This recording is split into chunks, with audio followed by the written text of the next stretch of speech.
Good evening students. कल हम लोगों ने डेवलपमेंट चैप्टर स्टार्ट किया। हमने ये देखा डेवलपमेंट मतलब क्या, डेवलपमेंट मतलब ग्रोथ, राइट। फिर हमने देखा कि डेवलपमेंट के दो एस्पेक्ट्स होते हैं। सबसे पहला एस्पेक्ट था कि different people have different development goals. अगर लोग अलग हैं तो उनके सबके खुद के डेवलपमेंट गोल्स होंगे। फिर हम लोगों ने देखा कि what is development for the one may not be the development for the other. अगर कोई चीज़ किसी के लिए डेवलपमेंट है तो ये ज़रूरी नहीं कि दूसरे लोगों के लिए भी वो डेवलपमेंट होगा, ठीक है। तो ये दो चीज़ें हमने देखी थी। आज जो हमें टॉपिक डिस्कस करना है वो है नेशनल डेवलपमेंट। कल तो हम लोग ने पर्टिकुलर इंडिविजुअल डेवलपमेंट की बात कर दी है, तो हमने फाइनली क्या कंक्लूड किया कि इसीलिए सबके दिमाग में मिक्स ऑफ गोल्स होते हैं और उसी मिक्स ऑफ गोल्स को अगला व्यक्ति कहता है डेवलपमेंट। जैसे अगर आप चाहते हो, आप अगर सोचते हो अपना फ्यूचर, तो आपके फ्यूचर में बहुत सारे गोल्स होंगे। आपको एक अच्छा घर चाहिए, एवरीथिंग जो मैंने आपको कल बताया था।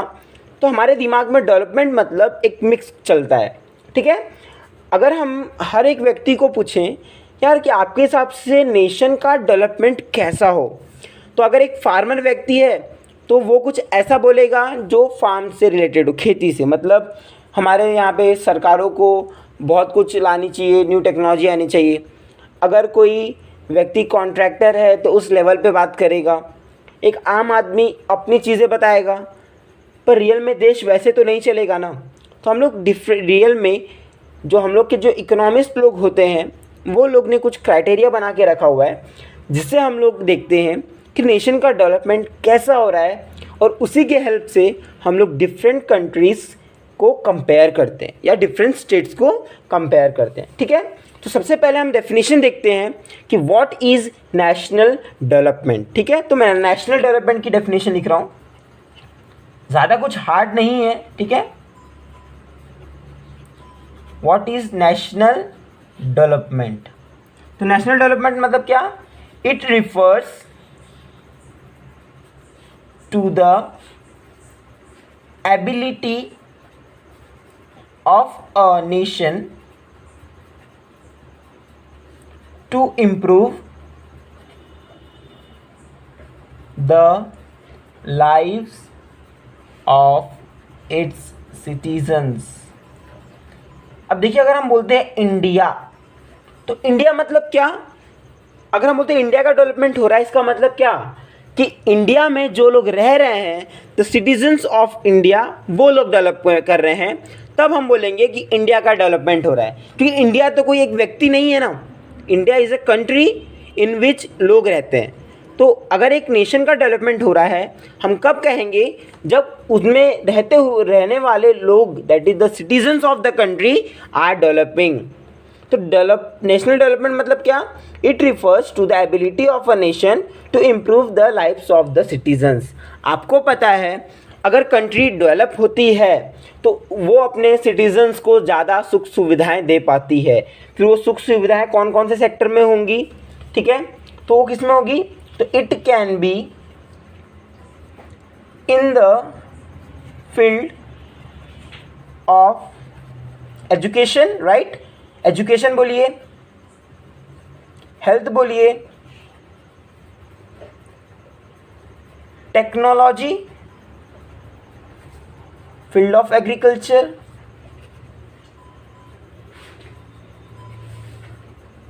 एक्सेट्रा। मतलब अब आप बस समझिए, नेशनल डेवलपमेंट मतलब क्या। हम कब कहेंगे कि नेशनल डेवलपमेंट हो रहा है, जब उसमें रह रहे लोगों की, सिटीजन्स की लाइफ अच्छी हो, इम्प्रूव हो। और कौन से फील्ड में, तो अगर वहाँ का एजुकेशन सिस्टम अच्छा हो, वहाँ की हेल्थ फैसिलिटी अच्छी हो, वहाँ जो टेक्नोलॉजी यूज़ की जा रही है कोई भी डिपार्टमेंट में, वो टेक्नोलॉजी बहुत अच्छी हो, वहाँ जो फील्ड ऑफ एग्रीकल्चर है वो बहुत अच्छा हो, वहाँ पे अच्छी एग्रीकल्चर हो रहा है, एग्रीकल्चर में बहुत ज़्यादा टेक्नोलॉजी अच्छी अच्छी यूज़ की जा रही है, तब हम लोग कहेंगे कि नेशनल डेवलपमेंट हो रहा है। समझा आप लोगों को। नेशनल डेवलपमेंट मतलब क्या, the ability of a nation, nation की एबिलिटी, ताकि वो क्या करे, वो इम्प्रूव करे किसकी लाइफ को, सिटीजन्स की लाइफ को। और कैसे इम्प्रूव करेगा, तो अगर कुछ ये सेक्टर्स के नाम बोले हम लोगों ने, education, health, technology, agriculture of field, jobs, ये सब सेक्टर्स अगर इम्प्रूव होते हैं तो खुद ब खुद सिटीजन भी इम्प्रूव करेंगे, तब हम बोलेंगे द नेशन इज डेवलपिंग। समझा आप लोगों को? तो नेशनल डेवलपमेंट मतलब सिटीजन्स का डेवलपमेंट, और वो भी कौन से सेक्टर में? तो ये कुछ मैंने सेक्टर्स बताए, समझ रहे हैं आप लोगों को? ठीक है, अब इसके अंडर में हमें एक चीज़ पढ़नी है, ये अच्छा टॉपिक है कि how to compare different countries और स्टेट। ठीक है, तो मैं हेडिंग लिख देता हूं यहां पे, हाउ टू कंपेयर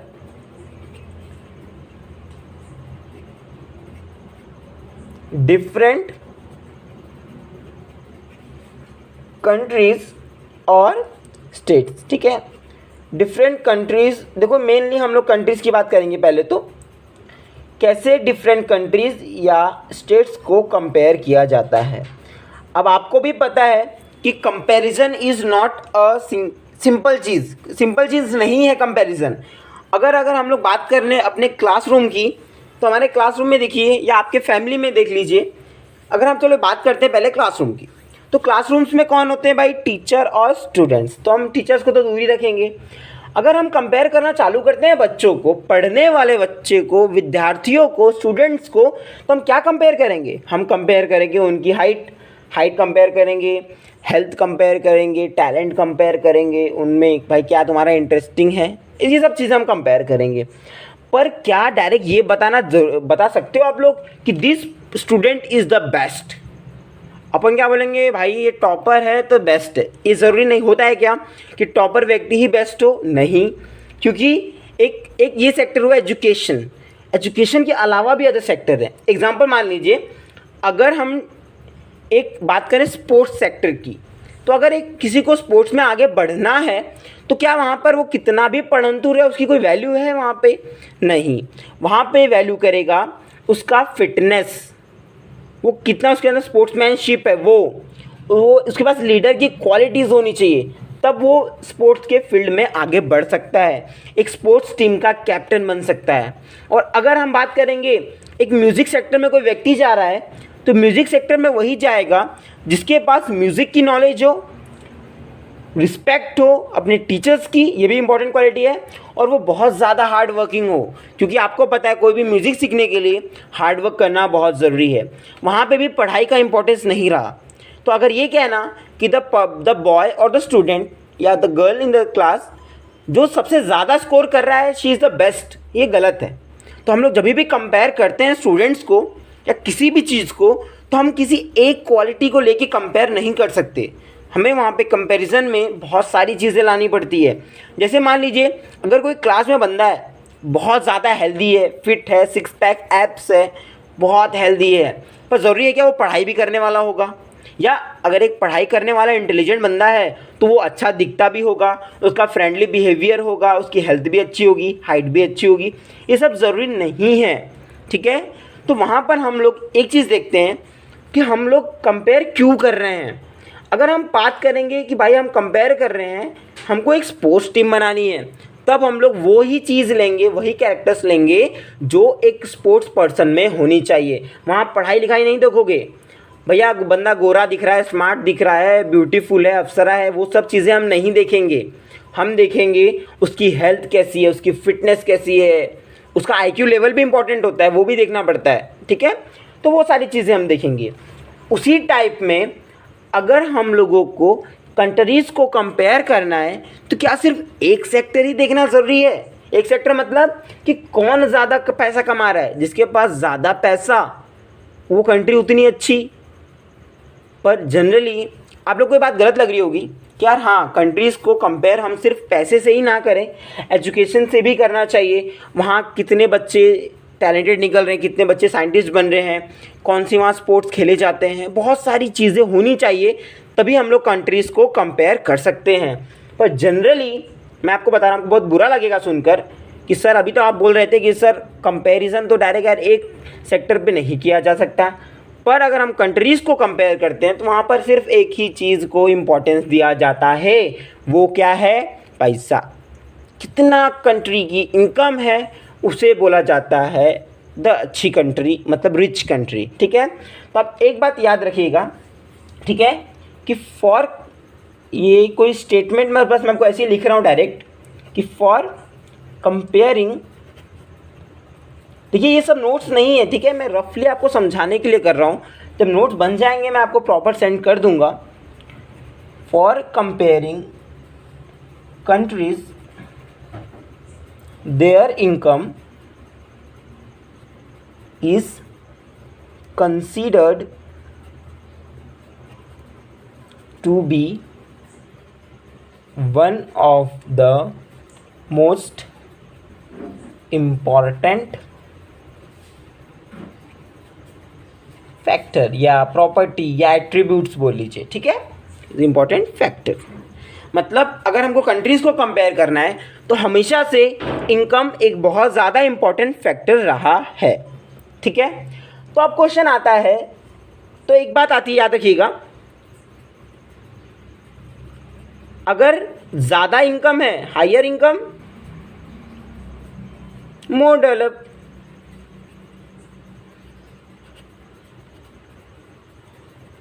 क्योंकि लोगों का यही मानना है कि अगर कंट्री की इनकम हाई होगी तो कंट्री डेवलप करेगा, और अगर डेवलप लोअर इनकम है, lower income less developed country. क्योंकि देखो जनरली ये क्राइटेरिया सही भी है, बिकॉज आपको पता है अगर हम खुद की बात कर लें तो वो फैमिली जिनकी अर्निंग बहुत अच्छी होती है वो ज़्यादा डेवलप्ड होते हैं, उनकी घर ज़्यादा अच्छे होते हैं, उनका रहन सहन ज़्यादा अच्छा होगा, पॉसिबिलिटी है कि उनके बच्चे लोग ज़्यादा हायर एजुकेशन ले पाएंगे, बिकॉज आपको पता है एजुकेशन इज़ ऑल्सो कॉस्टलियर, ठीक है। तो बहुत सारी चीज़ें हम हमेशा गौर करते हैं कि जनरली इनकम का बहुत इंपॉर्टेंट रोल है। तो कंट्रीज़ में भी यही होता है, वो कंट्रीज़ जिनकी इनकम हाई है तो हमको जनरली बोलते हैं वो कंट्रीज़ डेवलप्ड है, ज़्यादा डेवलप्ड है, और अगर मान लीजिए कोई कंट्री जिसकी इनकम कम है हम बोलेंगे कि लेस डेवलप्ड है। अब एक क्वेश्चन आएगा कि कंट्री की इनकम ज़्यादा, कंट्री की इनकम कम। अब भाई कंट्री तो अकेले जॉब करने जा नहीं रहा है ना, कंट्री क्या है, इंडिया क्या है, India is what its citizens are, ठीक है, जो सिटीजन्स हैं वही इंडिया है। तो कंट्री की इनकम मतलब क्या, जो लोग उसमें रह रहे हैं वो जो भी पैसा कमाएंगे उसे हम लोग बोलेंगे कंट्री की इनकम। तो यही है जो नई चीज़ है, नया टॉपिक कि what is income of a country, country की इनकम क्या, ठीक है। तो वो हम लोग इसी के अंडर में पढ़ेंगे, समझ रहे हैं आप लोगों को। तो चलिए देखते हैं कि what is the income of a country. तो हम देखते हैं कि कंट्री की इनकम मतलब क्या। तो आप बताइए मुझे, जितनी भी कंट्रीज़ हैं, देखिए कंट्रीज़ की नंबरिंग फिक्स नहीं होती, वो चेंज होता है, 193 कभी 196 होता है, डिफरेंट रीजंस होते हैं उसके पीछे, ठीक है। तो अगर हम किसी कंट्री की बात करेंगे तो आपको पता है different countries have different populations, right. तो अगर हमें कंट्रीज़ को कंपेयर करना है तो आप मुझे बताइए, अगर हम बोलते हैं कि जितना पैसा वहाँ के सिटीजन्स कमा रहे हैं वो हुई उसकी इनकम, तो अब मुझे बताइए अगर कोई कंट्री है जिसकी पॉपुलेशन बहुत ज़्यादा है, जैसे इंडिया, ठीक है, हमारी पॉपुलेशन बहुत ज़्यादा है अदर कंट्रीज़ से, चाइना की पॉपुलेशन भी बहुत ज़्यादा है, तो अगर हम ये कैलकुलेट करेंगे तो ऑब्वियस बात होगा कि भारत की इनकम, टोटल इनकम ज़्यादा ही होगी, राइट। और अगर आप बात करोगे कि छोटी कंट्रीज़, यूएसए की भी ज़्यादा नहीं है पॉपुलेशन वहाँ की भी, तो अगर यूएसए की बात करोगे इनकम की तो वहाँ भी आप देखोगे कि वहाँ का टोटल इनकम हमेशा कम ही होने वाला है। तो क्या ये सही क्राइटेरिया है कि जितना पैसा वहाँ के कंट्री के लोग कमा रहे हैं वो हुआ कंट्री का इनकम, और उसी से डिसाइड कर लो कि कौन सी कंट्री डेवलप्ड है, कौन सी कंट्री डेवलप नहीं है। तो ये क्राइटेरिया कभी यूज़ नहीं किया जाता, बिकॉज आपको पता है कि different countries have different population. आप तुम्हें याद रखिएगा ये पॉइंट कि different countries have different populations and comparing, मैं स्टेटमेंट लिखता हूँ, आप समझ जाओगे क्या लिख रहा हूँ। Comparing total income will not tell us what an average people is likely to earn। इसका मतलब क्या है, ठीक है। अब हम लोग कहते हैं कि टोटल इनकम जितना लोग वहाँ के कमा रहे हैं वो हुआ कंट्री का इनकम। तो क्या ये सही होगा? नहीं, बिकॉज आपको पता है डिफरेंट कंट्रीज़ हैं तो सबके अपने अपने अलग क्या होंगे, इनकम्स होंगे। अगर मान लीजिए एक घर है, दो फैमिलीज़ हैं, एक फैमिली में 4 बच्चे हैं कमाने वाले और एक फैमिली में सिर्फ एक बच्चा है कमाने वाला, मतलब एक ही बच्चे हैं, समझ रहे हो, 2 फैमिलीज़। एक फैमिली में टोटल 6 मेंबर्स हैं, हस्बैंड वाइफ 4 सन्स, ठीक है, मैं भेदभाव कर रहा हूँ, 4 सन्स। और दूसरा है other family, husband wife and a girl. अब वो गर्ल अकेले 60,000 अर्न कर रही है, कितना, 60,000 रुपये, और वो लड़के चारों मिलाकर 1 लाख रुपए अर्न कर रहे हैं। तो बताइए किसकी इनकम ज़्यादा? तो आप बोलोगे सर वो लोग 4 लोग मिलकर 1 लाख रुपए कमा रहे हैं तो उनकी इनकम ज़्यादा ही है, और ये अकेली लड़की 60,000 रुपये कमा रही है। पर अगर आप देखोगे, अब एवरेज करिए तो 4 लोग मिलकर 1 लाख कमा रहे हैं, मतलब एवरेज कितना पड़ा, एक बच्चा 25,000 कमा रहा है इन फैमिली ए। और फैमिली बी की बात करोगे आप लोग तो वहाँ पे एक अकेली लड़की 60,000 रुपये कमा रही है, इसका मतलब वो लड़की की इनकम ज़्यादा ही हुई। इसीलिए हम लोग कभी भी टोटल इनकम की बात नहीं करते कि जितना कंट्री का इनकम है that is called total income और उसी से कंपेयर कर लो, बल्कि हम लोग क्या करते हैं, हम लोग एवरेज निकालते हैं। एवरेज मतलब पता है आपको, sum of all observation upon total number of observation, ये वर्ड सुना है आपने। तो एवरेज क्यों निकाला जाता है? तो आप याद रखिएगा एक चीज़ कि इसीलिए हम लोग कभी भी कंट्रीज़ को कंपेयर करने के लिए हमेशा हम लोग एवरेज इनकम निकालते हैं। एवरेज इनकम को ये भी बोला जाता है per capita income. Average income का मतलब मैं समझाता हूँ आप लोगों को, ठीक है। सबसे पहले इसका मैं डेफिनेशन लिख लेता हूँ, फिर मैं आपको उससे एक्सप्लेन कर दूँगा। तो एवरेज इनकम का मतलब क्या, the total income of the country divided by the total population. जैसे कि देखिए अगर हम बात करते हैं एवरेज, क्या करेंगे हम लोग, तो टोटल 4 बच्चे थे, चारों मिलकर 1 लाख रुपए कमा रहे थे, तो आपने एवरेज कैसे निकाला, आपने 1 लाख को डिवाइड बाय 4 कर दिया तो आपको 25,000 रुपये मिलेगा कि हर एक एवरेज बच्चा 25,000 रुपये कमा रहा है। तो उससे हम लोग क्या कर सकते हैं, कंपेयर कर सकते हैं, हाँ किसकी इनकम ज़्यादा। अब ए फैमिली ए में पर बच्चा 25,000 रुपये महीना कमा रहा है और फैमिली बी में एक अकेली लड़की 60,000 रुपीज़ मंथ कमा रही है, तो किसकी एवरेज इनकम ज़्यादा हुई, फैमिली बी की, उस लड़की की। तो हम कहेंगे कि the family B is far better, वो रिच है फैमिली, ठीक है, क्योंकि अगर लोग ज़्यादा होंगे तो खर्चा भी तो ज़्यादा होगा ना, समझ रहे हो आप लोग। इसीलिए क्योंकि आपको पता है जब भी समझ लीजिए आपका घर है, हम लोग ऐसी जगह पे गए, जॉब मिली आपको जहाँ का पेमेंट है 1 लाख रुपए, पर 1 लाख रुपए में आप सिर्फ 10,000 रुपये बचा पा रहे हो और पूरा 90,000 खर्च हो जा रहा है वहाँ रहने में, खाने में, पीने में, नहाने में, धोने में, दिमाग खराब, 90,000 रुपये खर्च हो रहा है और आप सिर्फ 10,000 रुपये बचा पा रहे हैं। और आप किसी ऐसे एरिया में गए जहाँ पे आपकी पेमेंट थी सिर्फ 60,000 रुपये, पर आप 30,000 बचा ले रहे हो और 30,000 में बाकी काम धंधा कर ले रहे हो। तो मुझे बताइए आप क्या चूज़ करोगे, समझ रहे मैं क्या कह रहा हूँ। 1 लाख रुपए जिसमें आप सिर्फ 10,000 बचा पा रहे हो और 60,000 रुपये की जॉब ऐसी एरिया में जहाँ पर आप 30,000 बचा पा रहे हो, तो वहाँ पर क्या इंपॉर्टेंस रखता है कि फाइनली सेविंग कितनी हो रही है। उसी टाइप में अगर आप ज़्यादा कमा रहे हो पर पॉपुलेशन भी ज़्यादा है तो ऑब्वियस बात है खर्च भी ज़्यादा होगा, सेविंग ज़्यादा नहीं हो पाएगी।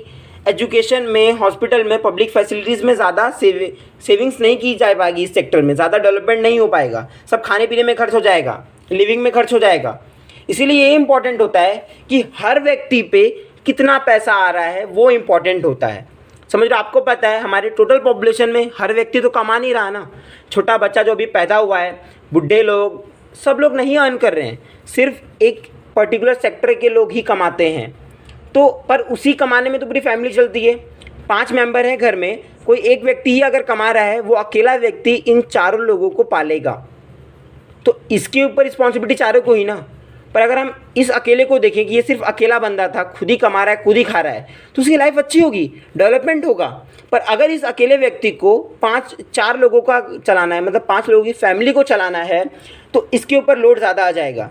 इसीलिए हम देखेंगे एवरेज इनकम, क्योंकि इसी पैसे पे सब लोग डिपेंड होने वाले हैं।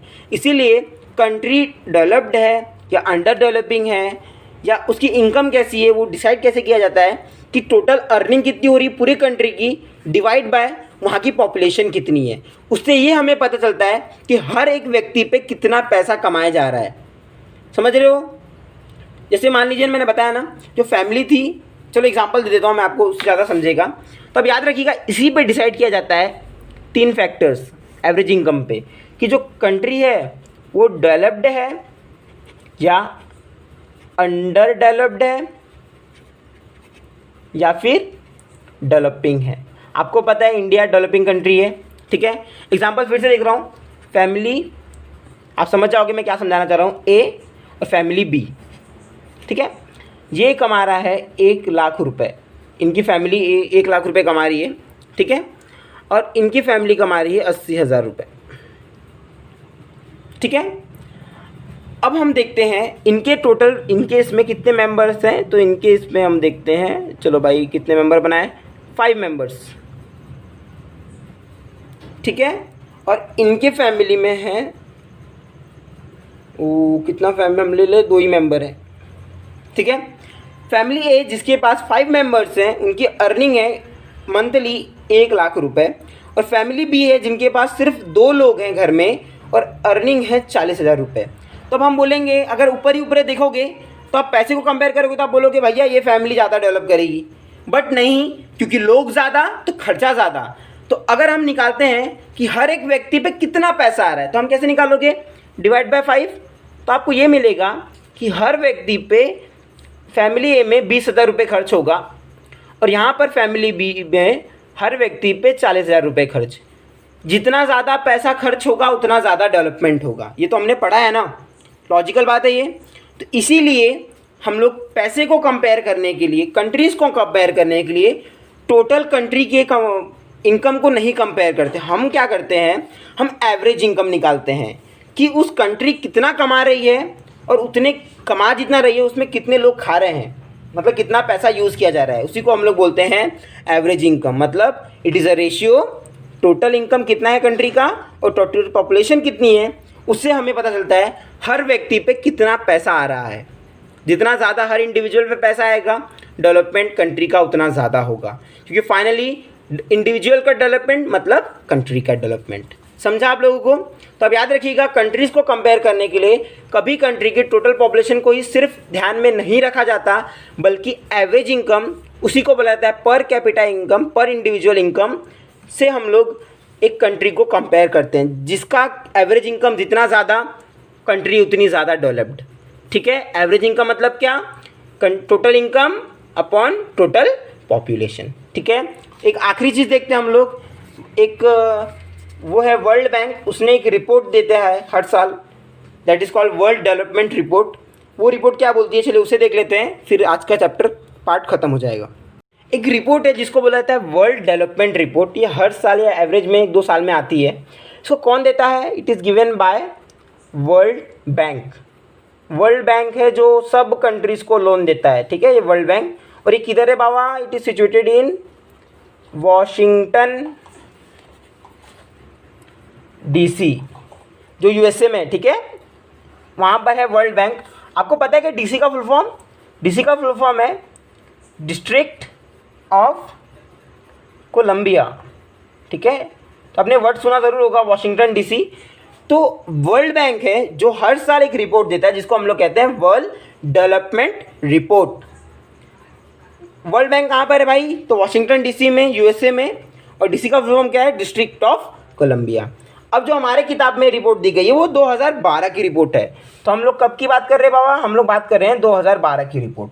तो उसमें उन लोगों ने बताया क्या, पर कैपिटा इनकम, ठीक है। तो वो कंट्रीज जिनकी per capita income 12616 12,616 per annum है और अबव, मतलब वो कंट्रीज जिनका एवरेज इनकम या फिर per capita income 12,616 $US per annum से उतना है या उससे ज़्यादा है, उस कंट्रीज़ को क्या बोला जाता है, रिच कंट्रीज़, ठीक है, उस कंट्रीज़ को हम लोग कहते हैं रिच कंट्रीज़। और वो कंट्रीज़ जिनकी एवरेज इनकम या पर कैपिटा इनकम कितने $, 1035 और लेस, उनका annual average income per annum मतलब हर साल का एवरेज इनकम 1035 या उससे कम है, उस कंट्रीज़ को बोला जाता है लो इनकम कंट्रीज़। ठीक है, और उस साल जब भारत की बात करेंगे, इंडिया की, तो उस समय 2012 में हमारा इनकम कितना था, कितने डॉलर था, चलिए देखते हैं। हम थे 1530, मतलब हम लोग लो वाले से थोड़े ज़्यादा और रिच वाले से बहुत कम थे। इसीलिए हम लोग किस में आते हैं बाबा, हम लोग आते हैं लो मिडिल इनकम कंट्रीज़, या फिर हम कह सकते हैं we are developing countries, developing. ठीक है, और जो भी ये रिच कंट्रीज़ होते हैं इन्हीं को क्या बोला जाता है, डेवलप्ड कंट्रीज़। समझा आप लोग को।